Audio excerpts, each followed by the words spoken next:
கரூர்ல அந்த மேடையில பாத்தீங்கன்னா விஜய் அவர்கள் அப்படி ஒரு எழுச்சிமிக்க ஒரு பேசினாரு. இந்த பொய்யை நான் சொன்னா அவங்க உண்மை நினைச்சுக்குவாங்க. ஏன்னா சொல்றது நான் பெரிய மனிதர்களின் பொய் உண்மையாக்கப்படுது அப்படின்ட்டு இதை நாங்க எடுத்துக்கலாமா? அப்ப ஆனா இன்றைய காலகட்டத்தில் அவர் கூறும்பொழுது இது என்னால் நடக்கவில்லை கூறுவது தவறு. நீங்கள் நிகழ்ச்சி நடத்தியதால் தான் அங்கு இது நடந்தது. கரூர் சம்பவத்தில் பார்த்தீங்கன்னா பேசியது தவறு என்று நான் மட்டும் கூறவில்லை, மக்களை கூறுகிற அளவுக்கு இன்றைக்கு ஆகிவிட்டது.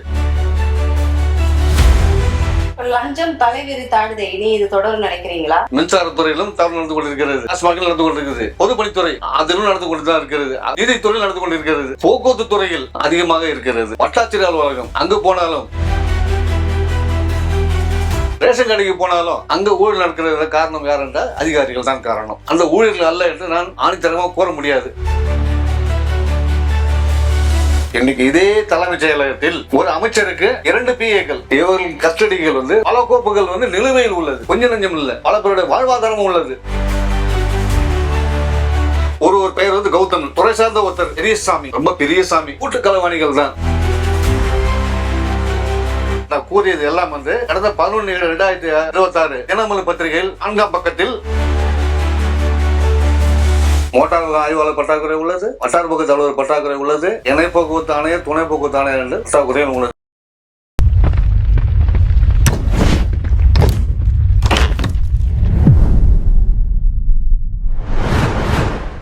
வணக்கம் நேயர்களே, இப்படிக்கு இவர்கள் யூடியூப் சேனலில் மீண்டும் உங்கள் அனைவரையும் சந்திப்பதில் மிக்க மகிழ்ச்சி. நம்முடைய மூத்த பத்திரிகையாளர் கந்தசாமி ஐயா இருக்கிறாங்க. வாங்க தொடர்ந்து ஐயாவிடம் பேசலாம். ஐயா வணக்கம். ஐயா வணக்கம். கரூர்ல அந்த மேடையில பாத்தீங்கன்னா விஜய் அவர்கள் அப்படி ஒரு எழுச்சிமிக்க ஒரு பேசினாரு. நான் பார்த்து பயந்து ஓடனா, நான் இதை நினைச்சு ஓடனா அப்படின்ட்டு டைலாக்கா விட்டுட்டு இருந்தாரு பாருங்க. இது ஏதாவது அந்த மக்கள் அழகா இவங்க மௌன் பண்றாங்க. இந்த பொய்யை நான் சொன்னா அவங்க உண்மை நினைச்சுக்குவாங்க. ஏன்னா சொல்றது நான் கேட்கறது மக்கள் தானே அப்படின்னு நினைச்சுக்குவாங்க. தைரியத்துல பெரிய மனிதர்களின் பொய் உண்மையாக்கப்படுது அப்படின்ட்டு இதை நாங்க எடுத்துக்கலாமா? அப்ப ஒரு சம்பவத்தை மறைக்க தன்னை காப்பாற்றிக் கொள்ள ஒரு பொய்யை உண்மை என முழு பூசிய சோத்திகள் மறைக்கலாம். இதுதான் உண்மை, நடந்தது அதுதான். ஆனா இன்றைய காலகட்டத்தில் அவர் கூறும்பொழுது இது என்னால் நடக்கவில்லை கூறுவது தவறு. நீங்கள் நிகழ்ச்சி நடத்தியதால் தான் அங்கு இது நடந்தது. கரூர் சம்பவத்தில் பார்த்தீங்கன்னா பேசியது தவறு என்று நான் மட்டும் கூறவில்லை, மக்களை கூறுகிற அளவுக்கு இன்றைக்கு ஆகிவிட்டது. இன்னைக்கு கிட்டத்தட்ட 39-41 பேர் இறந்து விட்டதாக தகவல் வெளியாகி அவருடைய அனைத்து ஆதாரங்களும் அனைத்து மீடியாக்களிலும் ஒளிபரப்பப்பட்டு காவல்துறை வசமும் அந்த ஆதாரங்கள் உள்ளது. அப்படி இருக்கும் பட்சத்தில் என்னை இங்கிருந்து செல்லுங்க என்று கூறியதாக கூறுவது தவறு. உங்களால் அதை ஏன் சரியாக போய் முன்னின்று பார்க்க முடியவில்லை? உங்கள் கட்சிக்காரர்களும் போய் பார்க்கவில்லை. ஆனா அனைத்து கட்சிக்காரர்களும் உள்ளே சென்று அந்த மக்களை பார்த்து ஆறுதல் கூறினார்கள், தங்களால் உதவிகளை செய்திருக்கிறார்கள். கரூர் நிகழ்ச்சியில் நடைபெற்ற சம்பவத்திற்கு அரசு வேலை என்பது கொடுத்தது தவறு என்று நமக்கு நீதிமன்றமே கூறிவிட்டது. சினிமா அரசியலா என்பது போல் உள்ளது. மாற்று சக்தியாக வந்திருந்தாலும் இன்னமும் பல இடத்தில் பல கூட்டங்கள் நடந்து கொண்டுதான் இருக்கின்றது. உதாரணத்திற்கு இன்னைக்கு சென்னையில் எல்லா இடங்களிலும் காஞ்சா சர்வசாதாரணமாக கிடைக்கிறது. ஏன் இதை இவர்கள் கட்டுப்படுத்த முடியவில்லை? ஆந்திரா, கர்நாடகா, கேரளா, பாண்டிச்சேரி எல்லோரும் சேர்ந்து கொண்டு போதைப் பொருளை ஒழிக்க வேண்டும், போதைப் பொருள் ஒழிக்க வேண்டியது இல்லை மறுக்கவில்லை. இன்னைக்கு சாதாரணமாக வழிபறி கொள்ளை என்பது சர்வசாதாரணமாகிவிட்டது. கொள்ளை அதுவும் நடந்து கொண்டிருக்கிறது, திருட்டும் நடந்து கொண்டிருக்கிறது. தினசரி பேப்பர்கள் பார்க்கிறோம், பலாக்காரம் நடக்குது, பாலியல் பலாக்காரம், பச்சிளம் குழந்தை பலாக்காரம், இதுவும் நடந்து கொண்டிருக்கிறது. இதற்கு முடிவுதான் என்ன?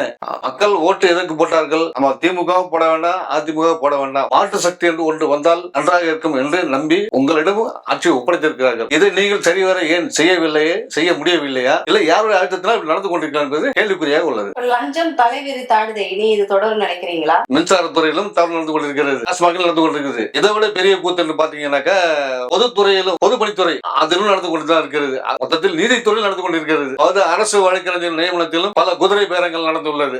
வெட்ட வெளிச்சமாக இது நீதிமன்ற அளவில் போய் உள்ளது. போக்குவரத்து துறையில் அதிகமாக இருக்கிறது. வட்டாட்சியர் அலுவலகம் அங்கு போனாலும் வாரிசு சான்றிதழ் பெறுவதற்கு ஆன்லைனில் விண்ணப்பிக்கிறோம். உடனே இது சரியில்லை என்று அவர்கள் நிராகரித்து கொடுத்து விடுகிறார்கள். அருகாமையில் உள்ள இ-சேவை மையத்தில் சென்று அங்கு பதிவு செய்யுங்கள், அவர் செய்து கொடுப்பார் என்று கூறி அமைச்சு அவர் நேரம் அங்கு செல்கிறார். அங்கு போனாலும் அதிகபட்சம் 60 ரூபாய் செலவு தான் இருக்குன்னு நான் நினைக்கிறேன். ஆனா அவங்களுக்கு 200 ரூபாய் கொடு, 300 ரூபாய் கொடு, இதை எடுத்து நீங்க கொண்டு போய் கொடுங்க ஆயிடும். அப்ப அவர் செஞ்சு கொடுத்த மாத்திரம் எப்படி ஆகுது? அங்கேயே ஏதோ ஒரு இருக்கு. அப்ப நேரடியாக மறைமுகமா பணம் பெறப்படுகிறது. இது கண்கூடாக எல்லோருக்கும் தெரியும். இதை இன்னும் மாற்றவில்லை. பத்திரப்பதிவுத்துறை பத்திரப்பதிவு செய்து அங்கே பின் பத்திரப்பதிவு பத்திரத்தும் கையில் கொடுப்பதில்லை. கள ஆய்வு செய்ய வேண்டும். அதன்படி அந்த இடத்தில் போய் ஆய்வு செய்த பின் தான் தங்களுடைய பதிவு சான்று தங்களுக்கு வழங்கப்படும் என்று கூறுகிறார்கள்.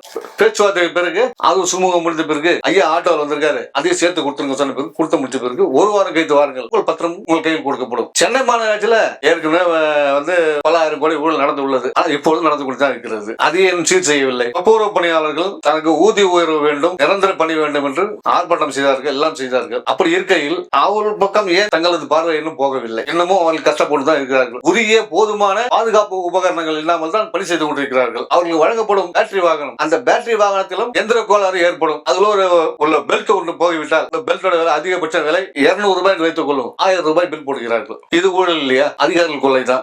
இதே போன்றுதான் உணவு துறை, ரேஷன் கடைக்கு போனாலும் அங்க ஊழல் நடக்கிறது காரணம் யார் என்றால் அதிகாரிகள் தான் காரணம். அந்த ஊழியர்கள் அல்ல என்று நான் ஆணித்தரமாக கூற முடியாது. அவர்கள் சில கஷ்டங்கள் நஷ்டங்கள் இருக்கதான் செய்யும். அது என்னன்னு சீர்தூக்கி பார்த்தால் ஏரியா விசிட் வருபவருக்கு சொற்ப பணம் 500 ரூபாய் கொடுக்க வேண்டும். அவர் எங்காவது கொடுப்பார்? முடியாது. இதற்கு மேற்கொண்டு மண்டல அதிகாரி, அவருக்கு மாதம் 1000 ரூபாய். அந்த மண்டல அதிகாரி எத்தனை கடைகள் உள்ளது, அத்தனை கடைக்காரரும் 1000 ரூபாய் கொடுக்க வேண்டும். அவர் எங்காவது கொடுப்பார்கள்? இடையில அடிக்கதான் செய்வோம். சில பேர் எனக்கு இந்த மாசம் ரேஷன் வேணாம்பா அப்படி கூறிவிட்டு போவார்கள். அவங்களாம் சரி இதை நான் எடுத்துக்கிட்டோமா என்று அன்போடு கேட்ட உடனே அவர்களும் சரி நீ எடுத்துக்கொள்ளும் கூறுவார். அதை விட்டு இவர்களுக்கு சேர வேண்டியதை கொடுத்து விட்டு மீது சொற்ப பணத்தை இவர்கள் பாக்கில் வைத்துக்கிறார்கள். சம்பளம் போதுமானது அல்ல. இதில் ஊழல் நடந்து கொண்டிருக்கிறது. வட்டார போக்குவரத்து அலுவலகம் மிகப்பெரிய ஊழல் என்று கிட்டத்தட்ட ஒரு 40 இடங்களில் லஞ்ச ஒழிப்புத்துறையினர் ஆய்வு செய்தார்கள். எல்லாரையும் பிடிச்ச போனவங்க ஊர்ல இருக்கிற பொருட்கள் எல்லாம் பிடிச்சாங்க. அவங்கள்ட்ட என்ன மிஞ்சி போன ஆட்சி புகழா தான் இருக்கும். அவங்கள பணி செய்யறவங்க தான் இல்லைன்னு சொல்ல வரல. அவருடைய வைத்து போல செய்வார்கள். அங்க உள்ள பணம் வாங்குவது உறுதி செய்யப்பட்டது. அதிகாரிகள் ஊழியர்கள் அதற்குரிய காரணங்களை நம்ம ஒரு சிலர் அணுகி கேட்கும் போது அவர்கள் கூறிய குறைகள் நம்மளால் ஜீர்ணிக்க முடியவே இல்லை. ஒன்று கூறுகிறேன். பாத்தீங்கன்னாக்கா லஞ்சம் தவிர நெஞ்சம் நிமிர் என்று இவர் கூறுகிறார். அவர்கள் மீட்டிங்கில் பேசிய போது கூட லஞ்சம் யாராவது கேட்டால் விஜய் என்ற பெயரை சொல்லுங்கள், உங்களிடம் ஒரு பைசா கூட வாங்க மாட்டார்கள். சந்தோஷம். பத்திரிகையிலும் வந்தது. புதிதாக பதவியேற்ற தமிழக லஞ்சமே இல்லாத அரசாக அமைப்போம் என்று இவர்தான் கூறியுள்ளார். ஆனால் இன்னைக்கு இதே தலைமைச் செயலகத்தில் ஒரு அமைச்சருக்கு 2 PA-க்கள், ஒன்று தனியார் PA, இன்னொன்று அரசு உதவியாளர்கள் வைத்துக் கொள்வோம். இவர்கள் கஸ்டடிகள் பல கோப்புகள் நிலுவையில் உள்ளது. கொஞ்சம் நஞ்சம் இல்ல. பல பேருடைய வாழ்வாதாரமும் உள்ளது. ஒரு சில அதிகாரிகளுக்கு சம்பளம் கொடுக்க வேண்டிய கோப்பும் உள்ளது. சில அதிகாரிகளிடம் குற்ற வழக்குகள் சரி செய்யப்பட்டு கிண்டியில் உள்ள ஆணையர் அலுவலகத்திலிருந்து அமைச்சர் அலுவலகத்திற்கு அனுப்பப்பட்டுள்ளது. அந்த அமைச்சருக்கு ABCD தெரியுமா என்பது நமக்கு தெரியாது. கொண்டாடி நீங்களா பார்த்து என்ன பண்ணி வேண்டியதுதான். உடனடியாக தனியார் PA வைக்கப்பட்டு ஐயா இப்பொழுது தேர்தல் வரும் நேரம், இடைத்தேர்தல் வரும் நேரம், அதற்கு நம்மிடம் பணம் தேவை, காலம் வைத்தால் போல் இதை சரி செய்து கொள்ளலாம் சற்று பொருட்கள் என்று வைத்துக் கொண்டிருக்கிறார்கள். அது 2 PA-க்கள். அவர்கள் பெயர் ஒரு பெயர் கௌதம் பொலிட்டிக்கல். அவர் நம்ம ஓரம் தனியா வச்சுக்கோம். துறை சார்ந்த ஒருத்தர் பெரியசாமி, ரொம்ப பெரிய சாமி, அவரும் இதை வைத்துக் கொண்டு கூட்டு களவாணிகள் தான். இவர் காதில் சங்கு ஊதுகிறார்கள். ஐயா இதை சரி பார்த்து வைத்துக் கொண்டால் நன்றாக இருக்கும். இதை ரொம்ப கொண்டு போனோம்னா பெருசா போய் இருக்கும். அது மட்டும் இல்ல இன்னைக்கு பல அலுவலகங்கள் மோட்டார் வாகன ஆய்வாளர்கள் இல்லாத நிலைமை உள்ளது. உதாரணத்திற்கு ஒரு அலுவலகம் கண்டாக்டர் உள்ளது வைத்துக் கொள்ளும். அங்க உள்ள அதிகாரி இன்னொரு இடத்துக்கு வேலை செய்ய முடியுமா? அப்போ இங்க 2 நாள் இங்க வேலை செஞ்சுட்டு 2 நாள் லீவ் விட்டா அங்க பாதிக்காதா? அது போல வட்டார போக்குவரத்து அலுவலகம். ஒரு ஜாயிண்ட் டிரான்ஸ்போர்ட் கமிஷனர், இணை போக்குவரத்து ஆணையர், அவர் நார்த் ஜோன், அவர் கோயம்புத்தூர்ல வேலை பார்க்க முடியுமா? அப்ப இங்க உள்ள வேலை என்ன வருது? ஆனா இவர்களுக்கு ஊதியம் கொடுக்கிறார்கள். அந்த ஊதியம் கொடுப்பது ஒரு பக்கம் இருக்கு, இதிலும் லஞ்சம் விளையாடுகிறது. 3ஆம் நபர் தலையீடும் இதில் உள்ளது. இதை மாற்ற வேண்டும். நான் கூறியது எல்லாம் கடந்த 11/7/2026 தினமலர் பத்திரிகையில் 4ஆம் பக்கத்தில் தெளிவாக செய்தி வெளியிடப்பட்டுள்ளது. இதேதான் நம்ம மின்சாரத்துறையில் நடந்த சம்பவங்களும் அதே பத்திரிகையில் தான் வந்துள்ளது. இவர்கள் ஆட்சி அமைத்து சரியாக தன்னுடைய இருக்கையில் அமரவில்லை. இருந்தாலும் அங்குள்ள அதிகாரிகள் தன்னுடைய வேலைகளை பார்த்துக் கொண்டு வாங்கி கொண்டு சில இடங்களுக்கு இடமாற்றம் செய்து கொடுத்திருக்கிறார்கள். ஒரு அதிகாரி என்ன சொல்கிறார், ஒரு பொது நிகழ்ச்சியில் ஆட்சியும் மாறிவிட்டது, காட்சியும் மாறிவிட்டது, இனிமே இன்னும் யாரும் என்னிடம் வர வேண்டாம், உங்களை நீங்களே காப்பாற்றிக் கொள்ள நான் அவன் என்று கூறுகிறார். ஒரு நாள் எங்கிட்ட குற்றம் வந்த போன இனிமே நீ எங்கிட்ட வராது அப்படின்னு சொல்றாங்க. இது கண் தொடர்பு நாகமாக தான் உள்ளது. ஒரு குடும்பம் இருக்கிறது. அந்த குடும்பத்திற்கு மாதத்திற்கு குறைஞ்சபட்சம் 20,000 ரூபாய் தேவைப்படும். அந்த 20,000 ரூபாயில வீட்டு வாடகை, சமையல் பொருட்கள், போக்குவரத்து சம்பந்தமானது, உடை, மருத்துவம் அனைத்தும் சேர்ந்ததுதான் இந்த 20,000 ரூபாய். நான் சொல்லுது ஒரு சொற்ப கணக்கு தான். அதிகமாக பார்க்க ஒரு குடும்பத்துக்கு குறைஞ்சபட்ச தோராய கணக்குப்படி 35,000 ரூபாய் இல்லாம ஒரு குடும்பம் நடத்த முடியாது. இப்படி இருக்க சூழ்நிலை ஒரு அலுவலகத்திற்கு மாதத்திற்கு 3,000 ரூபாய் மட்டும் கொடுத்தால் அந்த அலுவலகம் எப்படி நடத்த முடியும்? அந்த அலுவலகத்தில் தேவையான பொருட்கள் பார்த்தோம் என்றால் அங்கு தினசரி பயன்படக்கூடிய பேப்பர், வெள்ளைத்தாள், ரேப்பர் ஷீட், லெட்டர் பேட், கோப்புகள் அனுப்பக்கூடிய பேட் வேண்டும். தூய்மை பணியாளர் கிடையாது. பல அலுவலகங்களில் எல்லா துறையிலும் கிடையாது. அவர்களுக்கும் சம்பளம் கொடுக்க வேண்டும். குடிதண்ணீர் பாட்டிலோட விலை 30 ரூபாய். நான் சொல்வது பெரிய பாட்டில். குடிக்கிற தண்ணி பாட்டில் 20 ரூபாய். இது 30 ரூபாய். 10 நாளைக்கு 90 800 ரூபாய், மாசத்துக்கு 900 ரூபாய் ஆகுது. தூய்மை பணியாளருக்கு ஒரு 1000 ரூபாய் சம்பளம் கொடுக்கணும். நான் வந்து சுமாரா கணக்கு சொல்கிறேன். அப்புறம் பெனாயில் வாங்கணும், ப்ளீச்சிங் பவுடர் வாங்கணும், இதெல்லாம் இருக்கு. வாட்ச்மேன் கூட கிடையாதுங்க. அந்த ஒரு அலுவலகம் இப்படி ஓடிக்கிட்டு இருக்கு. அப்புறம் அதிகாரிகள் வருகிறார்கள் உடனே அவருக்கு வேண்டிய சில உணவுப் பொருளோ அல்லது காப்பி டீ கை காசு போட்டு தான் கொடுக்கணும். ஒரு ஃபேன் ரிப்பேர் ஆனாலும் கை காசு போட்டு தான் பண்ணணும். ஒரு ஃபேனோட கெப்பாசிட்டி வேலை வந்து அதிகபட்சம் 25 ரூபா 30 ரூபா வச்சுக்குவோம். அதை மாட்ட பணக்கு 50 ரூபா, அதுவும் நம்ம தான் கொடுத்தாகணும். இப்படி இருக்கும்போது ஏன் லஞ்சம் வாங்க மாட்டாங்க? ஆனா இதோட பெரிய கூத்து எங்க பார்த்தீங்கன்னா தலைமைச் செயலர் இருந்தாங்க. இப்பவும் அங்கதான் போயிட்டு தோணுது. வருடம் பட்ஜெட் கூட்டத்தொடர் ஒவ்வொரு துறைக்கும் மானிய கோரிக்கை வரும். அந்த மானிய கோரிக்கை வரும்போது விவசாயம் சம்பந்தப்பட்டது, அதற்கு உடனடியாக விவசாய மந்திரி கூப்பிட்டு என்ன ஏது சரி அங்க உள்ள சங்கங்கள் என்ன ஏது அவ்வளவு பணத்தை கொண்டு வா மறைமுகமாக ஆவின். ஆனா இந்த பணம் எல்லாம் அங்க போது அதிகபட்சம் பார்த்தீங்கன்னா கொடுக்குற சாப்பாடு ரொம்ப காலமா இருக்கும். அரைவேக்காடு சோறு தான் அது. ஆனா மந்திரிமார்கள் கொடுப்பது வந்து அருமையான கருவி இருந்துதான். எல்லாருக்கும் சூட் கேஸ் தான், ஹாட் பேக் அவங்க வீட்டுக்கு தான் கொண்டு போகணும், அதுதான் கொடுப்பாங்க. அப்படிதான் இருக்கும். அது போலதான் இந்த போக்குவரத்து துறையிலும் நடக்கிறது. வருடம் 15 லட்சம் 20 லட்சம் கொடுத்தோம் அப்படின்னா எங்க போவாங்க? அப்போ 145 அலுவலகங்கள் எல்லாம் எவ்வளவு வசூல் செய்ய வேண்டும்? இந்த பணத்துக்கு எங்கே போவார்கள்? எப்படி ஒரு பட்ஜெட் தேவையா நமக்கு? அப்போ லஞ்சம் வாங்க தான் செய்வார்கள். இந்த குறையெல்லாம் நிவர்த்தி செய்தால் லஞ்சம் வாங்க நாங்கள் மாட்டோம் என்று ஒரு சில அதிகாரிகள் சத்தியம் செய்து கொடுக்கிறேன்.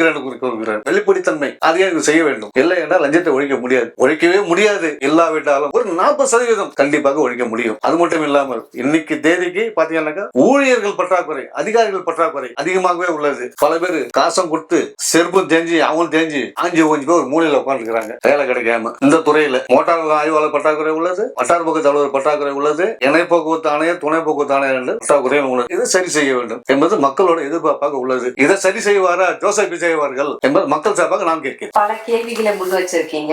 இந்த கேள்விகள் எல்லாவற்றுக்கும் பதில் கிடைக்குமான்றது பொறுத்தவரை பார்க்கலாம். நிகழ்ச்சியில் கலந்ததுக்கு நன்றி ஐயா. நன்றி, வணக்கம்.